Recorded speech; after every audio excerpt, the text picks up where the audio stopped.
નમસ્કાર સાથી મિત્રો, એક્ઝામ સાથી ચેનલમાં આપ સૌનું હાર્દિક સ્વાગત છે। આજે આપણે તમારી સમક્ષ ગણિતનો મોક ટેસ્ટ લાવ્યા છીએ, તો એક વખત અચૂક જોઈ લો। સાથે તમારી પરીક્ષામાં પૂછાય એવા પ્રશ્નો બધા પસંદ કર્યા છે। તો 54 નંબરનો પ્રશ્ન છે, બાજુની આકૃતિ પરથી એક્સની કિંમત શોધો। તો આકૃતિ તમે જે જોઈ રહ્યા છો એ ચતુષ્કોણની આકૃતિ છે। કોની છે? ચતુષ્કોણની આકૃતિ છે। તે ઉપરાંત જે ચતુષ્કોણ છે બે પ્રકારના હોય, એક અંતર્મુખ ચતુષ્કોણ હોય અને એક બહિર્મુખ હોય। તો જે અંતર્મુખ ચતુષ્કોણ હોય છે એમાં વિકર્ણો છે ક્યાંય છેદતા નથી, બરાબર। અને જે બહિર્મુખ ચતુષ્કોણ આપણે અભ્યાસક્રમમાં ભણવાનો આવે છે તો એમાં વિકર્ણો છેદે છે, બરાબર। તો આ રીતે વિકર્ણો બે જગ્યાએ અહીં જે મળ્યા છે આ છેદ્યા કહેવાય છે, બરાબર। તો વિકર્ણો જેમાં છેદે છે એને આપણે બહિર્મુખ ચતુષ્કોણ કહીએ છીએ। તો બહિર્મુખ ચતુષ્કોણ તમારે પૂછાય છે। હવે જે બહિર્મુખ ચતુષ્કોણ છે તો એ બહુકોણના જે બહિષ્કોણો છે એના માપનો સરવાળો હંમેશા 360 થાય છે। કેટલો થાય છે? 360। તો આનો સરવાળો 360 થશે બધા ખૂણાઓનો મળીને। તો બાજુની આકૃતિ પરથી આપણે જે અહીં એક્સ આપેલો છે એની કિંમત તમારે શોધવાની છે। તો એક્સની કિંમત તમે તો આનો સરવાળો કરી લો 100 + 100 વત્તા આપેલા છે 80। તો આનો સરવાળો કરી લો તો 100 દુ 200, 280 થયા। હવે 280ને આપણે કેટલામાંથી બાદ કરવાના છે? તો કે 360માંથી એને બાદ કરવાના છે। કેટલામાંથી? 360માંથી 280 આપણે બાદ કરવાના છે, એટલે કે આપણું ખૂણાનું જે માપ છે એ આપણને મળી જશે। તો આ રીતે આપણા ખૂણાનું માપ કેટલું આવશે? તો 360માંથી 280 બાદ કરીએ છીએ તો 80 માપ આવશે। કેટલું આવશે? 80 આવશે, બરાબર। તો આપણો જવાબ શું આવશે? બાજુની આકૃતિ પરથી એક્સની કિંમત 80 થશે। કેટલી થશે? 80। હવે બાજુની આકૃતિ પરથી ફરીથી તમારે એક્સની કિંમત શોધવાની છે। તો કોઈ પણ પ્રકારનો બહિકોણ હોય, બરાબર, કોઈ પણ બહિષ્કોણ હોય, કોઈ પણ પ્રકારનો બહુકોણ હોય, તો બહુકોણના જેટલા પણ બહિષ્કોણ હોય બધાનું માપ 360 થાય છે। કેટલું થાય છે? 360। તો જે પણ ખૂણા અહીં આપેલા છે તો ખૂણાનું માપ જે છે 180થી વધારે ક્યારે જે બહિર્મુખ ચતુષ્કોણ હોય છે એના બહિષ્કોણનું માપ 180થી વધારે ક્યારે હોતું નથી, બરાબર। તો આ જે ખૂણો આપેલો છે તો બે ખૂણાનો આપણે માપ જોઈશું તો કેટલું થાય? 180, બરાબર। તો હવે આ જે ખૂણો આપેલો છે તો 180થી વધારે ના હોય તો કુલ માપ જે છે 360 હોય। કેટલું હોય? 360, બરાબર। તો પંચકોણમાં 5 ખૂણા હોય છે તો દરેક ખૂણાનું માપ કેટલું થયું? 72 થયું। કેટલું થયું? 72 થયું। તો હવે 180થી વધારે ના હોય તો 180 ઓછા 72 કેટલા થશે? 72।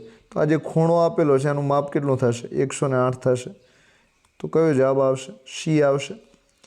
હવે 56 નંબરનો છે, એક પંચકોણના 4 બહિષ્કોણના માપ 40, 80, 100 અને 60 આપેલા છે, તો બાકી રહેલ 5મા બહિષ્કોણનું માપ કેટલું થશે? તો આપણે 360નો આંકડો યાદ રાખવાનો છે। હવે આ ચારેયના માપનો સરવાળો કરી લેવાનો। તો 100 અને 60 160, 160 ને 40 200 અને 80 છે તો 280, 280 સરવાળો થાય છે। કેટલો થાય છે? 280। તો 360માંથી 280 બાદ કરો તો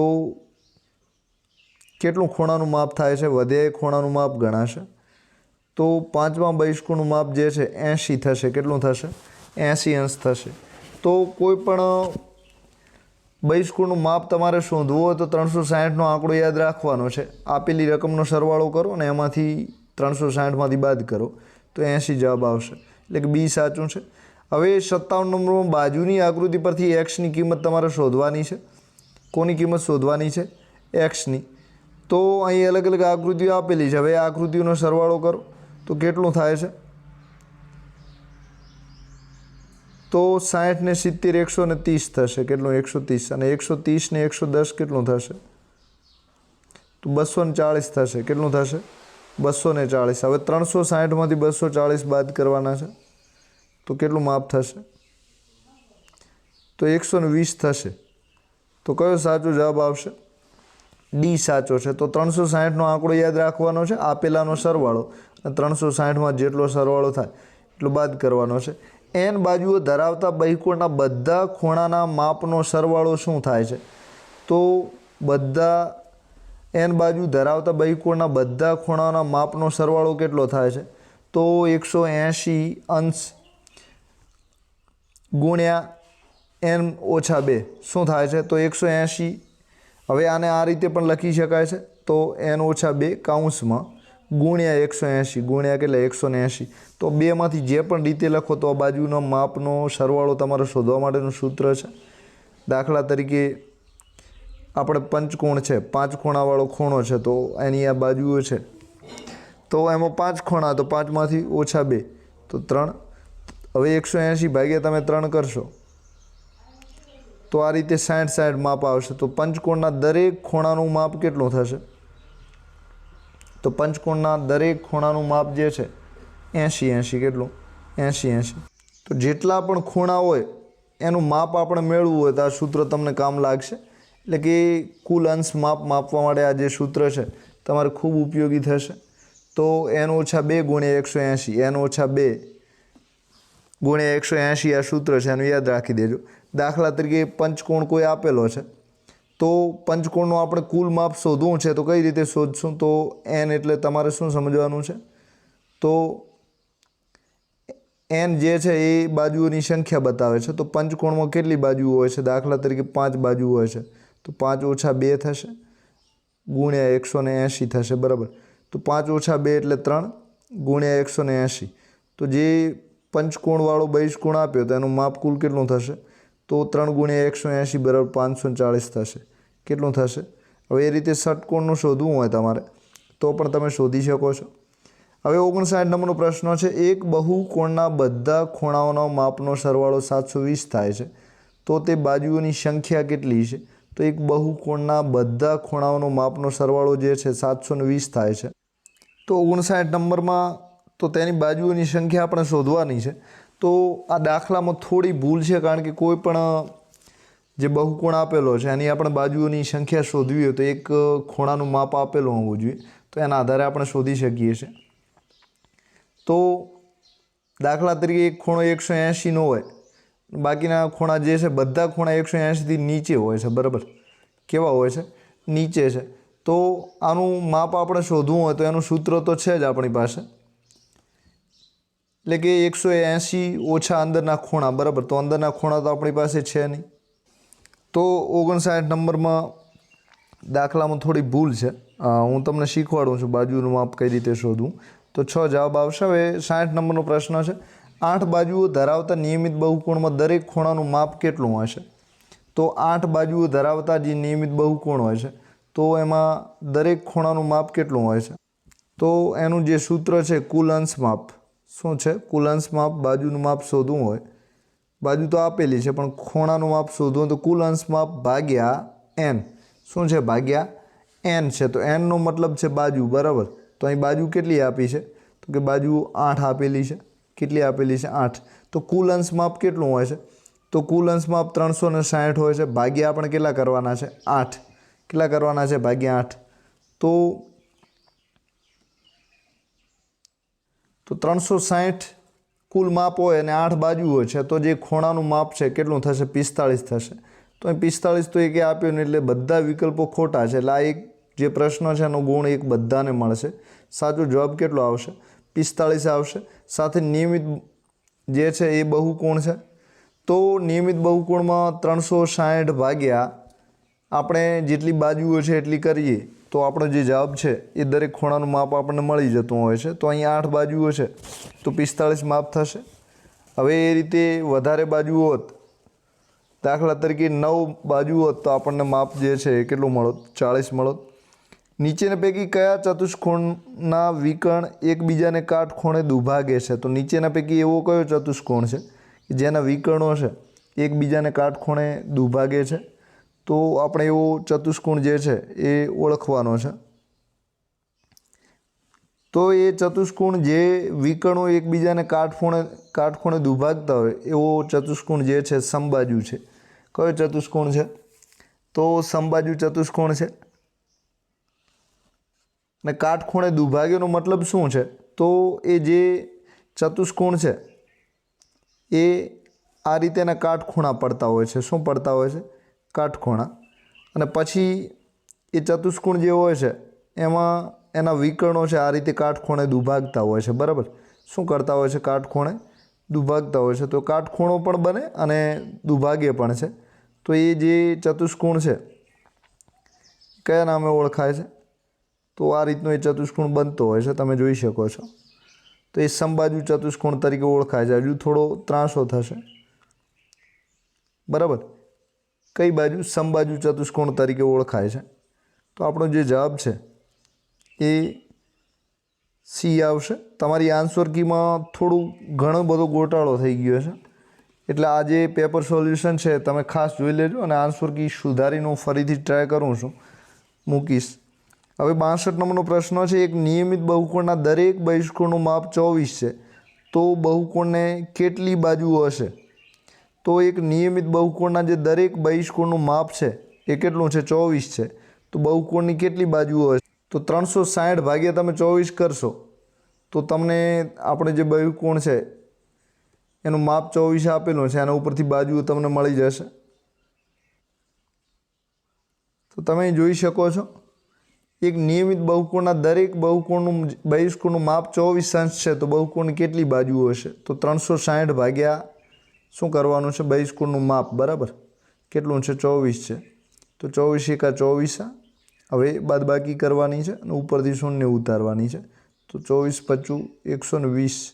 તો 360 ભાગ્યા 24 ખૂણાનું માપ કરવાનું છે, એટલે કે બહિષ્કોણનું માપ. તો કેટલી બાજુઓ હશે? 15 હશે. બરાબર.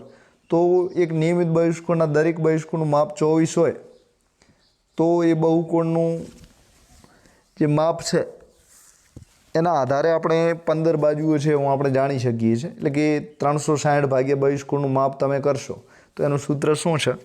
360 ભાગ્યા બહિષ્કોણનું માપ કરશો તો બાજુઓ આપણને મળી જશે, એટલે કે બી જવાબ સાચો છે. તો ચતુષ્કોણ જે છે એના અલગ અલગ પ્રકાર છે, તમે જાણો છો. સમાંતર બાજુ ચતુષ્કોણ છે, સમબાજુ છે, લંબચોરસ છે, ચોરસ ચતુષ્કોણ છે, એ સમલંબ ચતુષ્કોણ છે અને પતંગાકાર હોય છે. તો જે ચતુષ્કોણમાં પાસેની બાજુઓની બે અલગ અલગ જોડ સરખી હોય, એટલે કે બે અલગ અલગ જોડ જે સરખી હોય એને આપણે પતંગાકાર ચતુષ્કોણ કહીએ છીએ. હવે જે પતંગાકાર ચતુષ્કોણ છે એમાં વિકર્ણો એકબીજાને કાટખૂણે છેદતા હોય છે અને એક વિકર્ણોનો જે સરખા ભાગ કરે છે. કેવો ભાગ કરે છે? તો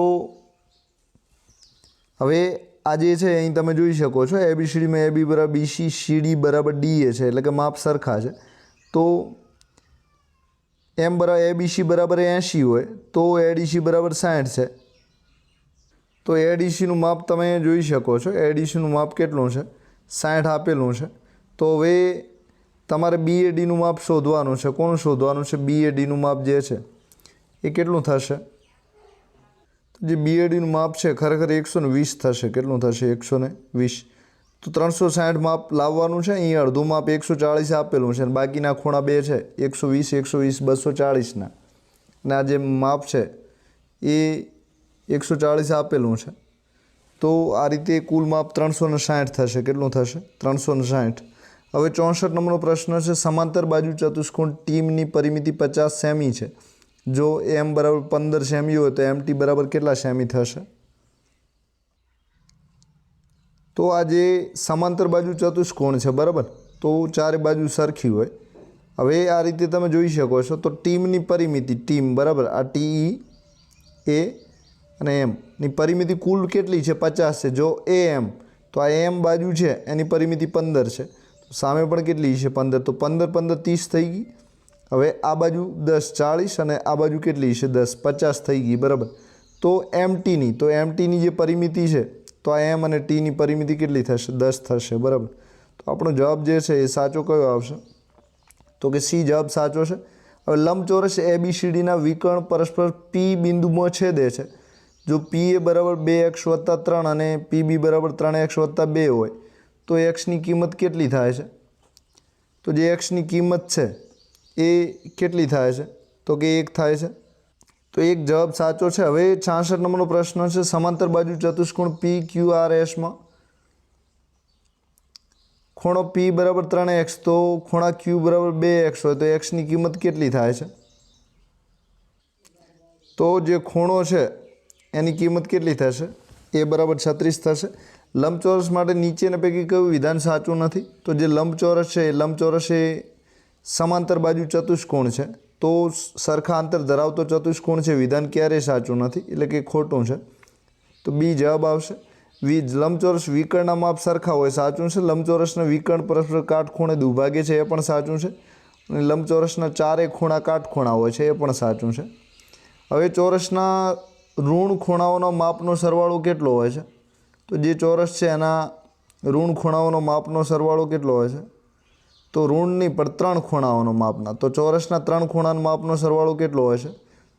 તો જે ચોરસ આ રીતે આપેલો હોય છે તો બધાનો માપનો સરવાળો 90 હોય છે। કેટલો હોય છે? 90। તો હવે 3 ખૂણાનો કીધો છે, 90 દુ 180 અને 90 270 થશે। તો 3 ખૂણાનો કેટલો થશે? 270 થશે, એટલે કે બી જવાબ સાચો છે।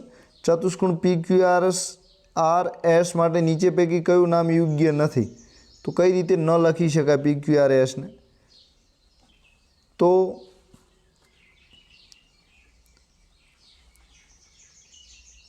તો એનું નામ કઈ રીતે ના આપી શકાય એવી વાત કરેલી છે।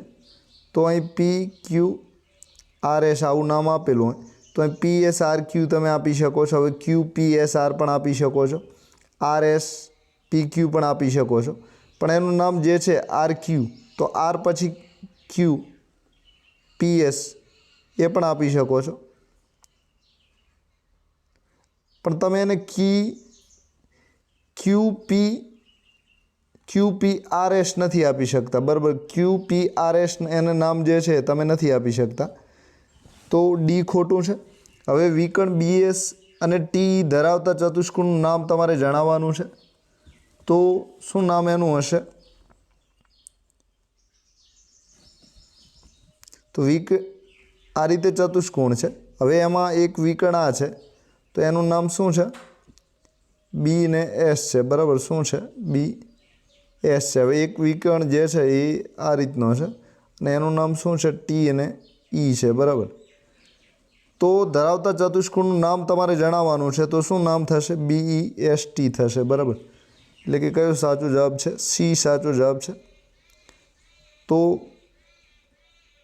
એનું નામ સાચું બેસ્ટ છે, બરાબર? સી જવાબ સાચો છે।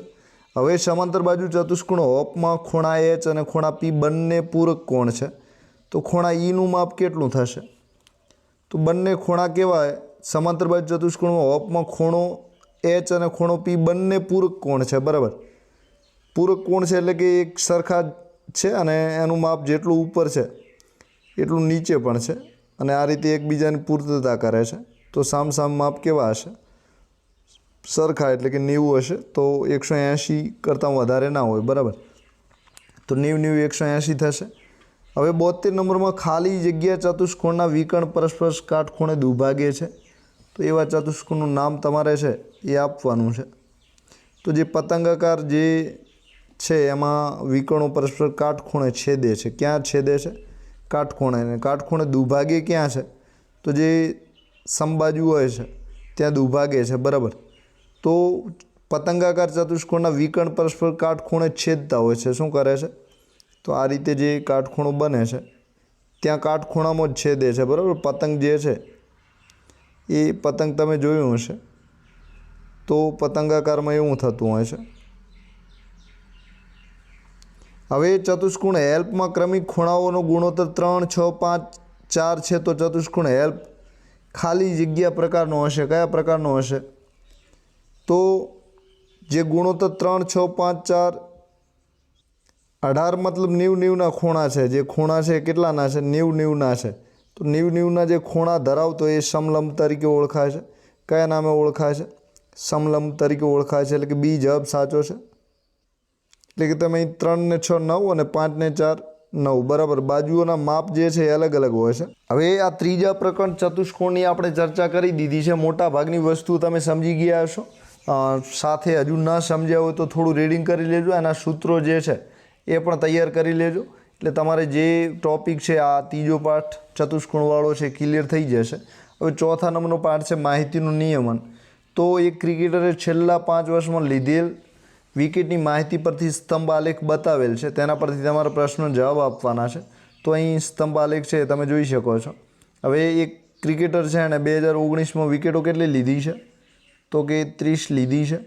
પછી 2020માં કેટલી લીધી છે તો કે 25 લીધી છે. તો આલેખ તમે જોઈને સમજવાનો છે. હવે કયા વર્ષમાં સૌથી ઓછી વિકેટ લેવામાં આવી છે તો એવું કયું વર્ષ છે કે જેમાં સૌથી ઓછી વિકેટો લેવામાં આવી છે?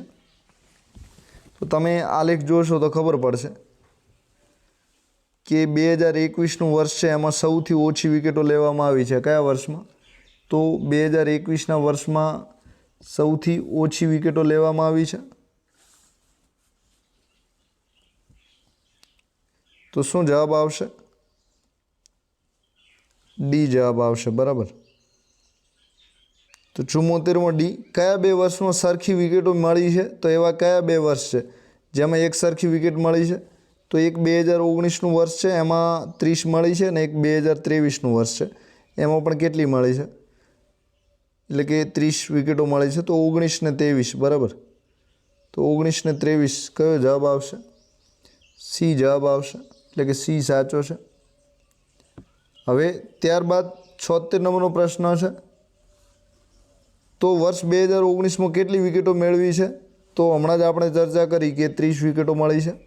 વર્ષ 2020 કરતાં વર્ષ 2022માં કેટલી વિકેટો વધારે મળી છે? તો વર્ષ 2020 કરતાં 22માં કેટલી વિકેટો વધારે મળી છે? તો 2020માં જે વિકેટો છે 25 મળી છે અને 22માં છે 35 મળી છે. તો 25 અને 35નું બાદબાકી કરશો તો 10 વિકેટો વધારે મળી છે. 78માં વર્ષ 2019થી વર્ષ 2023 સુધીમાં કુલ કેટલી વિકેટ લીધેલી છે? તો જે 78 નંબર છે એમાં કુલ કેટલી વિકેટો, તો સરવાળો કરવો પડશે બધાનો, 4 વર્ષનો કરવાનો તો 135 થશે. એ જવાબ. હવે એક શાળા કુલ 360 બાળકોને મનપસંદ રમતની માહિતી પરથી વર્તુળ આલેખ બનાવેલ છે તો તેના પરથી પ્રશ્નનો જવાબ તમારે આપવાના છે. તો 360 બાળકોની મનપસંદ રમત. બરાબર. તો એમાંથી બેડમિન્ટન 20% ગમે છે એટલે કે 72 બાળકોને ગમે છે. હવે 360ના 20% એટલે કેટલા થશે? 72 થશે. હવે હોકી 15% બાળકોને ગમે છે, ફૂટબોલ 25% અને ક્રિકેટ છે એ કેટલા બાળકોને ગમે છે તો કે 144 બાળકો. 40% એટલે કેટલા થશે? 44. તો 72ના ડબલ કેટલા થશે? 72ના ડબલ. હવે આ બાજુ હોકી છે એમાં 15% છે તો 10%. 10% એ કેટલા થાય? 36. 10% એ કેટલા થાય? 36. હવે ઉપરના 5% છે તો 10%ના અડધા તો 36ના અડધા 18. તો 15% એ કેટલા થશે? 54 થશે. હવે 25% એ કેટલા થશે? તો જે 25% છે એમાં 20%ના 72 થાય છે તો 72ના બીજા કેટલા તમારે ગણવાના છે? 5%. તો 5%ના 18 તો 72 ને 18 કેટલા થાય છે? તો 90 થાય છે. કેટલા થાય છે? 90. તો આનો સરવાળો તમે ગણશો તો બધો થઈને 360 થશે. તો બેડમિન્ટન પસંદ હોય તેવા બાળકોની સંખ્યા કેટલી છે? તો અહીં જે બેડમિન્ટન છે એ 72 બાળકો છે. કેટલી છે અહીં લખેલું છે, આપણે તમને સમજાવી દીધું છે એટલે કે જવાબ આપણને મોટા ભાગના મળી ગયા છે. તો બેડમિન્ટન પસંદ હોય તેવા બાળકોની સંખ્યા 72 છે. બી જવાબ આવશે. હવે ફૂટબોલ દર્શાવતા વૃત્તાંશ માટે વૃત્તાંશ કોણ કેટલો બને? વૃત્તાંશ કોણ એટલે કે ખૂણો કેટલાનો બનશે? તો અહીં ઉપર 360નો કુલ ખૂણો હોય, અહીંયા ફૂટબોલ છે તો કેટલો ખૂણો બન્યો છે તમે જોઈ શકો છો. 360 છે. અહીં ઉપર પણ સરવાળો 360 આપેલો છે તો 90 બનશે. કેટલાનો ખૂણો બનશે? તો જેટલી સંખ્યા છે એટલાનો બનશે. બરાબર. તો કયો જવાબ સાચો છે? સી જવાબ સાચો છે 80માં. હવે 81 નંબરનો જે છે એમાં ક્રિકેટ પસંદ કરતા અને ફૂટબોલ પસંદ કરતા વિદ્યાર્થીઓનો ગુણોત્તર કેટલો થાય છે? તો થોડો તમારા માટે ટફ પ્રશ્ન બનાવ્યો છે. તો ગુણોત્તર ક્રિકેટ અને બીજું શું છે? ફૂટબોલ છે. તો ક્રિકેટ પસંદ કરતાં 144 છે અને ફૂટબોલ પસંદ કરતાં 90 છે. બરાબર. કેટલા છે? 144 અને 90. તો અહીં ગુણોત્તર તમે બધાનો જોશો તો કેટલો બને છે? તો 4 ભાગ તમે સરખા કરો તો ગુણોત્તર તમને મળી જશે. સાથે ઘડીઓ બોલશો તો પણ તમને એની માહિતી છે એ મળી જશે. તો ગુણોત્તર જે છે 144 વત્તા 90 ભાગ્યા 2 કરો, ભાગ્યા 11 કરો તો તમારો જે ગુણોત્તર છે તમને મળી જશે. તો 8 + 5 થશે. શું થશે? 8/5. તો ક્રિકેટમાં 8નો ગુણોત્તર છે અને જે ફૂટબોલ છે એમાં 5નો ગુણોત્તર છે. તો 18 × 5 = 90 અને 18 × 8 = 144. 18 × 5 = 90 અને 18 × 8 = 144. 18 × 144 અને 18 × 5 કેટલા થશે? 90. તો ક્રિકેટનો ગુણોત્તર જે છે 8 છે અને ફૂટબોલનો કેટલો છે? 5 છે. તો આ રીતે ડી જવાબ આવશે. ક્રિકેટ પસંદ કરતા અને હોકી પસંદ કરતા વિદ્યાર્થીઓની સંખ્યાનો તફાવત કેટલો છે? તો ક્રિકેટ અને હોકી બરાબર. તો ક્રિકેટમાં 90 વિદ્યાર્થીઓ છે, ક્રિકેટમાં 144 છે અને હોકીમાં 54 છે. તો 144 ઓછા 54 તમારે કરવાના છે. 144 ઓછા 54 તો કેટલા આવશે? 90 આવશે બરાબર. તો કેટલો તફાવત છે? તફાવત મતલબ કે બાદબાકી 90. કઈ રમતને સૌથી વધુ બાળકોએ પસંદ કરી છે? તો એવી કઈ રમત છે જે બાળકોને ગમી છે? તો જે જવાબ છે તો ક્રિકેટ વધારે બાળકોને પસંદ છે. તો માહિતીનું નિયમન ટોપિક છે એમાં આપણે ચર્ચા તમને કરી દીધી છે. એટલે કે વર્તુળ આલેખ તમારે ભણવાનો આવે છે. તો જે વર્તુળ આલેખ છે એમાં તમે સમજ્યું, એક સ્તંભ આલેખ છે એના પ્રશ્નો પણ જોયા. તો સૌથી સરળ ટોપિક ગણાય તો આ ટોપિક છે. માત્ર તમને ટકાવારી કાઢતા આવડવી પડે તો તમારે ઘણા અંશે સરળતા રહેશે. તો ટકાવારીમાં કાંઈ હોતું નથી. ટકાવારી જ્યારે પણ પૂછે છે ત્યારે તમે 100એ ટકાવારી નીકળતી હોય છે. તો એ તમે શીખ્યા તો તમને આવડી જશે. હવે 5મું પ્રકરણ છે વર્ગ અને વર્ગમૂળ. તો 1 અને 200ની વચ્ચે કુલ કેટલી પૂર્ણ વર્ગ સંખ્યાઓ છે? તો 1 અને 200ની વચ્ચે પૂર્ણ વર્ગ સંખ્યાઓ કેટલી છે? તો પૂર્ણ વર્ગનો મતલબ શું છે? જે પૂર્ણ વર્ગ દાખલા તરીકે 5 છે તો 5 × 5 આપણે 25 કર્યા. તો 25 જે જવાબ આવ્યો છે એને આપણે પૂર્ણ વર્ગ કહીએ છીએ. શું કહીએ છીએ? પૂર્ણ વર્ગ કહીએ છીએ. તો 1 અને 200ની વચ્ચે, તો 1 થી 200ની વચ્ચે કુલ કેટલી પૂર્ણ વર્ગ સંખ્યાઓ છે એ તમારે ઓળખવાની છે. તો જે કુલ સંખ્યાઓ છે એ કેટલી હશે? તો 13 સંખ્યાઓ છે. કેટલી છે? તો કઈ છે? તો 25 છે, 36 છે, 49 છે. આ બધી જે સંખ્યાઓ છે પૂર્ણ વર્ગ તરીકે ઓળખાય છે. કયા વર્ગ તરીકે ઓળખાય છે? પૂર્ણ વર્ગ બરાબર. તો કોઈ પણ સંખ્યાનો વર્ગ કરવાથી જે જવાબ મળે છે એ આપેલ સંખ્યાનો પૂર્ણ વર્ગ કહેવાય. શું? જવાબ જે મળે છે એ શું કહેવાય? પૂર્ણ વર્ગ કહેવાય. હવે 15 વર્ગમૂળમાં 15 વત્તા વર્ગમૂળમાં 100 છે. તો એનો તમારે શું કરવાનો છે? સરવાળો કરવાનો છે. તો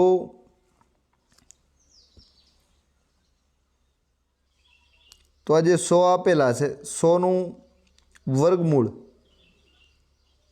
તો 10 થશે. 100નું કેટલું થશે? 10. હવે 15નું વર્ગમૂળ નથી નીકળતું. તો 10 ને 15 કેટલા થશે? 25. તો 25નું વર્ગમૂળ કેટલું થાય? તો 25નું વર્ગમૂળ 5 થાય. કેટલું થાય? 5. તો આપણો જવાબ જે છે એ શું આવશે? 5 આવશે. 100નું વર્ગમૂળ કરતાં કેટલા શૂન્ય મળે છે? તો 100નું વર્ગમૂળ કેટલું થાય છે? 10 છે બરાબર. તો કેટલા શૂન્ય મળશે આપણને? આપણને જે શૂન્ય છે 1 મળશે. કેટલા મળશે? 1 બરાબર. હવે 64નું ઘનમૂળનું વર્ગમૂળ કેટલું થાય? તો 64ના ઘનમૂળ, તો 64નું ઘનમૂળ જે છે એ આપણે પહેલાં જોઈ લઈએ. તો ચોકે 16, 16 ચોક 64. તો જે 64નું ઘનમૂળ છે 4 છે. કેટલું છે? 4. હવે તો 4નું વર્ગમૂળ કેટલું મળે? તો વર્ગમૂળનું મતલબ શું છે?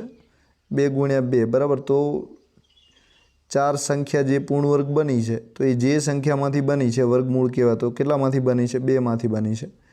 તો 64ના ઘનમૂળ 4. હવે એનું 4નું વર્ગમૂળ કેટલું થાય? તો કે 2 થાય છે. 88માં 0.07નો વર્ગ કેટલો થાય છે? તો 0.007 છે એનો વર્ગ આપણે શોધવાનો છે. તો જે વર્ગ જ્યારે પણ શોધવા બેસો છો તો 7નો ગુણાકાર, તો 7 × 7 = 49. કેટલો થશે? 49. અને આ શૂન્ય છે એ ડબલ થશે. કેટલી થશે? ડબલ. તો 0.0. તો આ રીતે આપણો સાચો જવાબ જે છે એ શું આવશે? સી આવશે. એટલે કે સી સાચો છે. નીચેનામાંથી કોણ અલગ પડે છે? તો અલગ જે પડતી આપણે ઓળખવાની છે. તો અલગ જે પડે, હવે વર્ગમાં બધું ડબલ જ થાય છે. દાખલા તરીકે 2નો વર્ગ 4 થાય છે તો 2ના ડબલ થયા ને, 2ના ડબલ થયા ને અહીં 7ના ડબલ વર્ગ એનો 49 અને 1 શૂન્ય તો એની જગ્યાએ 2 શૂન્ય આવશે, પછી દશાંશ ચિહ્ન આવશે, બરાબર. તો આ રીતે પૂછાય તો શોધવાનું ભૂલતા નહીં. નીચેનામાંથી કોણ અલગ પડે છે? તો અલગ કોણ પડે છે તમારે શોધવાનું છે. તો જે અલગ છે એ 64 પડે છે. કોણ પડે છે? 64. તો 88 64 5 25 36 9 9 81. તો 64 એ રીતે અલગ પડે છે કે એ પૂર્ણ વર્ગ છે અને પૂર્ણ ઘન છે, બે છે. દાખલા તરીકે 4 છે તો 4નું જે ઘન છે એ 64 મળે છે. હવે બે દાખલા તરીકે 8 છે તો 8નું વર્ગ જે છે એ 64 મળે છે. બાકીની આ કોઈ પણ સંખ્યા એ રીતે વર્ગ કે ઘનમૂળ નથી બનતું, નથી નીકળતું, પણ 64નો નીકળે છે. વર્ગમૂળ ને ઘનમૂળ બંને નીકળે છે. હવે 90 નંબરમાં 101નો વર્ગ કેટલો થાય? તો 101નો વર્ગ 101 ગુણ્યા 101 કરવાના છે, એટલે આપણને જે વર્ગ છે એ મળી જશે. તો 10,201 થશે, એટલે કે સાચો જવાબ જે છે એ આવશે. તો 2 અંકોની પૂર્ણ વર્ગ સંખ્યા કેટલી થાય? તો 2 અંકોનો મતલબ શું છે? આ 25 જે છે, 25 છે એ એક પૂર્ણ વર્ગ છે, પછી 36 છે એ બીજો પૂર્ણ વર્ગ છે, પછી 49 છે ત્રીજો છે, પછી 64 છે એ ચોથો છે. તો આવી કુલ સંખ્યાઓ બે આંકડાની હોય એવી કેટલી છે? તો કે 6 છે, બરાબર. કેટલી છે? 6. હવે 92 નંબરમાં 8,902નો વર્ગ કરતાં એકમનો અંક શું આવે છે? તો 8,902નો વર્ગ કરતાં એકમનો અંક તો 8,902 ગુણ્યા 8,902 કરવાના છે, અને પછી તમારે એનો વર્ગ શોધવાનો છે. તો એનો એકમનો અંક છેલ્લે 4 આવશે. કયા આવશે? 4. હવે 4નો વર્ગ વત્તા એક્સનો વર્ગ વત્તા 20નો વર્ગ બરાબર 21ના વર્ગમાં એક્સની જગ્યાએ શું આવે છે? તો જે 93 નંબર છે તો એમાં એક્સની જગ્યાએ શું આવે છે? તો અહીં એક્સની જગ્યાએ શું આવશે? તો એક્સની જગ્યાએ 5 આવશે. મતલબ કે આપણે 4નો 16, 5નો 25 અને 20નો 400 બરાબર આપણે 21ના વર્ગ જેટલા આપણે સરવાળો એનો થવો જોઈએ, બરાબર. તો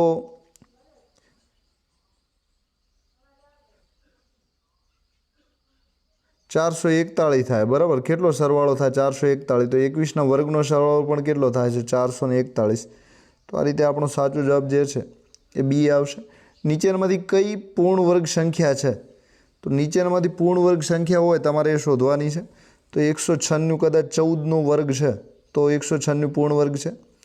પ્રથમ 7 એકી પ્રાકૃતિક સંખ્યાનો સરવાળો કેટલો થાય? તો પ્રથમ 7 એકી પ્રાકૃતિક સંખ્યાઓ તો 1 3 5 7. તો આ બધી સંખ્યાનો સરવાળો કેટલો થાય છે?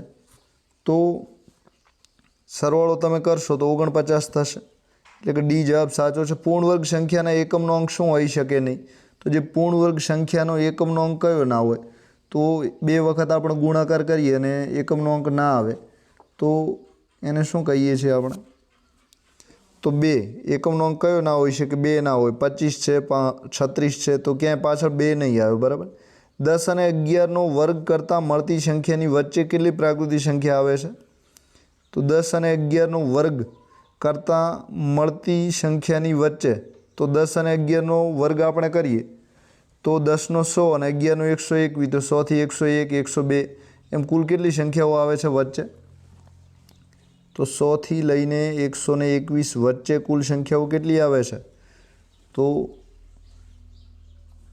20 સંખ્યા આવશે. કેટલી આવશે? 20 આવશે, બરાબર. 21 નથી ગણવાની, વચ્ચે પૂછી છે એટલે 20 સંખ્યા આવશે. 10 ગુણ્યા 10નું વર્ગમૂળ કેટલું થાય? તો 10 ગુણ્યા 10નું વર્ગમૂળ તો એનો વર્ગ 100 થાય છે. તો હવે એનું વર્ગમૂળ આપણે શોધવાનું છે. તો વર્ગમૂળ જે છે એ કેટલું થશે?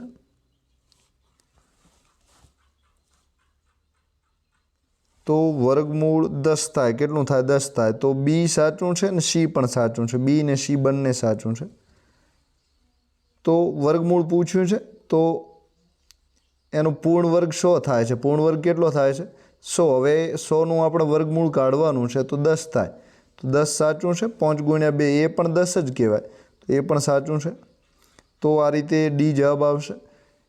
1000ને કઈ નાનામાં નાની સંખ્યા વડે ગુણતા તે પૂર્ણ વર્ગ સંખ્યા બને છે? તો 1000ને આપણે કઈ નાનામાં નાની સંખ્યા વડે ગુણશું તો એ પૂર્ણ વર્ગ બનશે? તો 10 વડે. કેટલા વડે? તો 1000 ગુણ્યા 10 તો 10,000 થાય. તો એ 100ની પૂર્ણ વર્ગ છે. કેટલાની છે? 100ની. 0.6નો વર્ગ કેટલો થાય? તો 0.6નો વર્ગ કેટલો થાય? 36. કેટલો થાય? 36.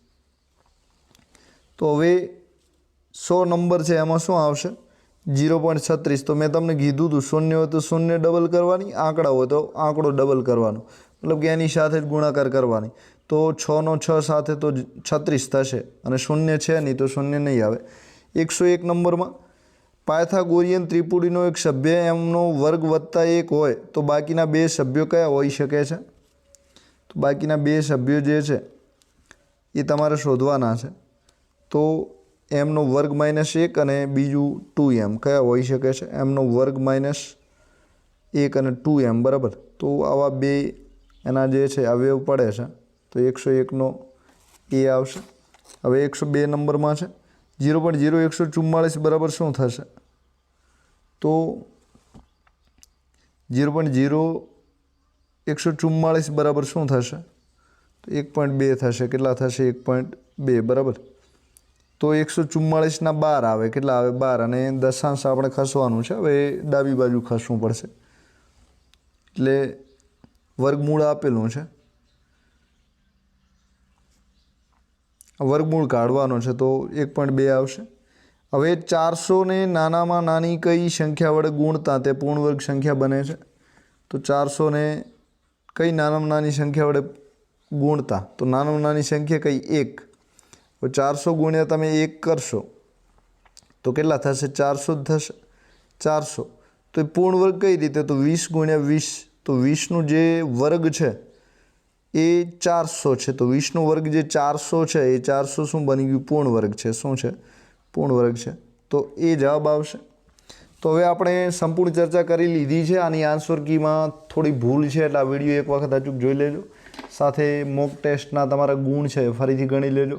તો આવા નવા મોક ટેસ્ટ છે, આવું સળંગ સિરીઝ સમજ સાથે જોઈતી હોય તો આપણા વિડીયો લેક્ચર અહીં બનાવ્યા છે. તો આજે 15મો લેક્ચર છે. તો જોવા માંગતા તો અચૂક જોઈ શકો છો. સાથે આવા ટેસ્ટની PDF જોઈતી હોય, એના જવાબો પણ જોઈતા હોય અને આવું સોલ્યુશન પણ જોઈતું હોય તો 100 રૂપિયાનું પેમેન્ટ કરીને તમે જે જ્ઞાન સાધનનું પ્લેલિસ્ટ છે ત્યાંથી આ કોર્સ ખરીદવા માંગતા ત્યાં મારો નંબર મૂકેલો છે તો ત્યાંથી ખરીદી શકો છો. તો આપ સૌનો આભાર. Thank you very much.